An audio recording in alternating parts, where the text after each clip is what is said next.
IVF centre ನಿಮಗಾಗಿ ತಂದಿದೆ ಪರಿಪೂರ್ಣ ಆಫರ್. IVF ಚಿಕಿತ್ಸೆ ಮೇಲೆ ಬರೋಬ್ಬರಿ 1 ಲಕ್ಷ ರುಗಳ ಭಾರಿ ರಿಯಾಯಿತಿ. ಆಫರ್ ಪಡೆಯಲು 9449449448ಗೆ ಕಾಲ್ ಮಾಡಿ. ಇವತ್ತು ನಾವು ದೇಶ ಕಂಡ ಅಪ್ರತಿಮ ಮುತ್ಸದ್ದಿ ರಾಜಕಾರಣಿಗಳಲ್ಲಿ ಕೆಲವರಲ್ಲಿ ಇವರು ಒಬ್ಬರು. ನನಗೆ ಅವರಿಗೆ ಸುಮಾರು 17 ವರ್ಷ ವಿಧಾನ ಪರಿಷತ್ತು ವಿಧಾನಸಭೆಯಲ್ಲಿ ಸದಸ್ಯನಾದಾಗ ಅವ್ರ ಜೊತೆ ಒಡನಾಟ ನನಗೆ ಸಿಕ್ಕಿತ್ತು. ಅವರು ಮುಖ್ಯಮಂತ್ರಿಗಳಾಗಿದ್ದಂಥ ಕಾಲದಲ್ಲಿ ನಾನು ವಿಧಾನ ಪರಿಷತ್ ಸದಸ್ಯನೂ ಆಗಿದ್ದೆ. ಆಮೇಲೆ ಕಲ್ಚರಲ್ ಸಾಂಸ್ಕೃತಿಕ ಲೋಕದಲ್ಲೂ ಕೂಡ ಅವರ ನಿಕಟವಾದ ಸಂಬಂಧ ಇದ್ದಂಥ ನಾಟಕಗಳನ್ನು ಬಂದು ನೋಡ್ತಕ್ಕಂಥದ್ದು ಇತ್ತು. ಅದೆಲ್ಲಕ್ಕಿಂತ ಮೊದಲನೇದಾಗಿ ಹೇಳೋದು ತುಂಬು ಜೀವನವನ್ನು ನಡೆಸುತ್ತಾ ಒಬ್ಬ ರಾಜಕಾರಣಿ, ಭಾಳ ಸಜ್ಜನಿಕೆ, ಸೌಜನ್ಯ, ಅವೆಲ್ಲಕ್ಕಿಂತ ಹೆಚ್ಚು ಸಂಸದೀಯ ನಡವಳಿಕೆಗಳಲ್ಲಿ ಭಾರತ ದೇಶದಲ್ಲಿ ಕಂಡಂಥ ಕೆಲವೇ ಮಂದಿಗಳಲ್ಲಿ ಇವರು. ಇಷ್ಟು ವರ್ಷಗಳ ಅವರ ಸುದೀರ್ಘ ರಾಜಕಾರಣದಲ್ಲಿ ಕಪ್ಪು ಚಿಕ್ಕೆ ಇಲ್ಲ ಮತ್ತು ಅಸಂಸದೀಯವಾಗಿ ನಡ್ಕೊಂಡಿಲ್ಲದೆ ಇರತಕ್ಕಂಥ ಒಬ್ಬ ವ್ಯಕ್ತಿ ಮತ್ತು ಮನುಷ್ಯನಾಗಿ ಹೇಗಿರಬೇಕು ನಾನು ಯಾವುದೇ ಜಾಗದಲ್ಲಿದ್ದರು ಅಂತ ತೋರಿಸ್ಕೊಟ್ಟಂಥ ವ್ಯಕ್ತಿ. ಅವರ ನಡವಳಿಕೆಯನ್ನು ನಾವೆಲ್ಲರೂ ಕೂಡ ದಾರಿ ದೀಪವಾಗಿ ತಗೋಬೇಕಾಗಿದೆ. ಒಂದು ಘಟನೆಯಿಂದ ಹೇಳ್ತೀನಿ. ನಾನು ವಿಧಾನ ಪರಿಷತ್ತಲ್ಲಿದ್ದಾಗ ರಾಜ್ಕುಮಾರ್ ಅವರ ಅಪಹರಣ ಆದಂಥ ಸಂದರ್ಭದಲ್ಲಿ ಬಹಳ ವಿಕೋಪಕ್ಕೆ ಹೋಗಿತ್ತು ಪರಿಸ್ಥಿತಿ. ಆಡಳಿತಕ್ಕೂ ಕಷ್ಟ ಆಗ್ತಾ ಇತ್ತು, ಇಕ್ಕಟ್ಟು ಬಿಕ್ಕಟ್ಟು. ಅವಾಗ CM ಅವರು ಇವರೇ ಆಗಿದ್ರು. ಎಷ್ಟರ ಮಟ್ಟಿಗೆ ನಡ್ಕೊಂಡ್ರು ಅಂತಂದ್ರೆ, ಸದನದಲ್ಲಿದ್ದಾಗ ಒಮ್ಮೆ ಅವ್ರ ಮನೆಗೆ ಹೋಗಿ ಈ ಬಿಕ್ಕಟ್ಟನ್ನು ವಿವರಿಸಿ ರಾಜ್ಕುಮಾರ್ ಅವರಿಗೆ ಯಾವುದೇ ಜೀವಾಪಾಯ ಆಗುವುದಿಲ್ಲ ಅನ್ನೋದು ತಿಳಿಸ್ಬೇಕಾಗಿದೆ.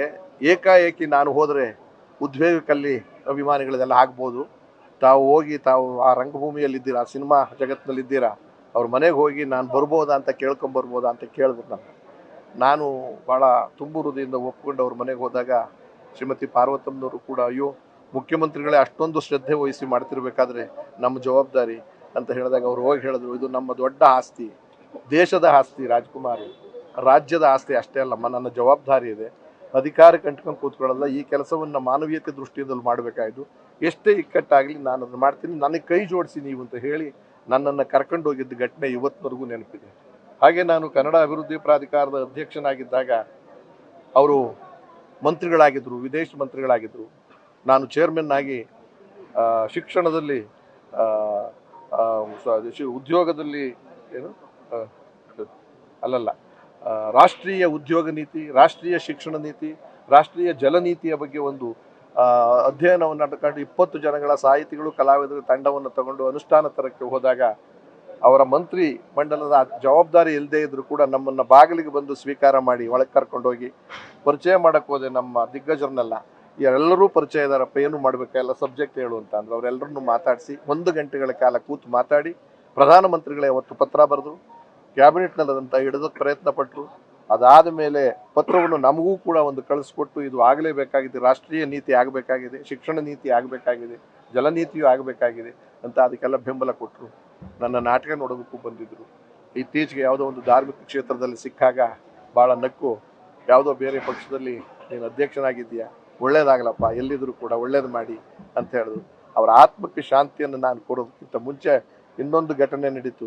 2004ರಲ್ಲಿ ನಾನು ಅವರು ಅನಿವಾರ್ಯವಾಗಿ ಅನಿರೀಕ್ಷಿತವಾಗಿ MLC ಆಗಿದ್ದಾಗ ನಾನೊಂದು ಪಕ್ಷದಿಂದ ಅವ್ರ ಮೇಲೆ ಚುನಾವಣೆಗೆ ಚಿಕ್ಕಪೇಟೆಯಲ್ಲಿ ನಿಲ್ಲಬೇಕಾದಂಥ ಪ್ರಸಂಗ ಬಂತು.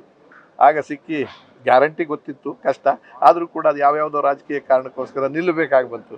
ಆಗ ನನಗೆ ಎದುರು ಬದಲಾದಾಗ ಒಂದ್ಸರಿ ಚುನಾವಣೆ ಟೈಮ್ನಲ್ಲಿ ಭಾಳ ಬಂದು ತಪ್ಪಿಕೊಂಡು, ನಿನಗೆ ನಾನು ಒಳ್ಳೇದು ಬಯಸ್ತೀನಿ, ನನಗೆ ನೀನು ಒಳ್ಳೇದು ಬಯಸ್ತೀನಿ, ಯಾರಿಗೆದ್ರು ಪರವಾಗಿಲ್ಲ ಆಯ್ತಾ, ನೀನು ಮುಖ್ಯಮಂತ್ರಿ ನಾನು ಮುಖ್ಯಮಂತ್ರಿ, ಕಾಯಂ ನೀನು ಅಂತ ಅನ್ನೋ ಥರದಲ್ಲಿ ಜೋಕ್ ಮಾಡಿ ಹೋದರು.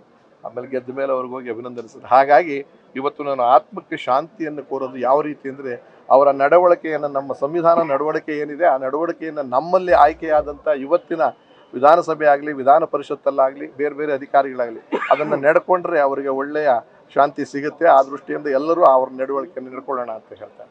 ಧನ್ಯವಾದ. ನ್ಯೂಸ್ ಫಸ್ಟ್, ನಿರ್ಭೀತಿಯಿಂದ ನಿಮ್ಮ ಪರವಾಗಿ.